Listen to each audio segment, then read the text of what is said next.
Bernard est chauffeur de taxi. Comme la quasi-totalité de la profession, quand on lui parle d'Uber Pop, il ne décolère pas. Et c'est normal, c'est notre métier, notre gagne-pain, on paie des charges, c'est énorme. On ne fait pas la chasse à l'Uber, mais quand on les voit, on fait en sorte qu'ils ne travaillent pas. Mais parfois, l'intimidation va bien plus loin. Ce chauffeur Uber Pop a été agressé, c'était en décembre dernier, avec une cliente, à 3 h du matin. Ils ont des petits pinces pour couper les valves, pour crever les pneus. Ouais. Alors moi je suis sorti, il m'a gazé.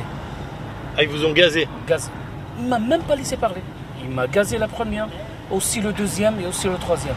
Quand vous voyez comment ils font, c'est guet-apens. On conduit avec une boule ici.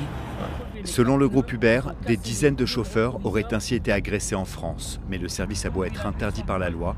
À Bordeaux, il ne faut que quelques instants pour commander un chauffeur.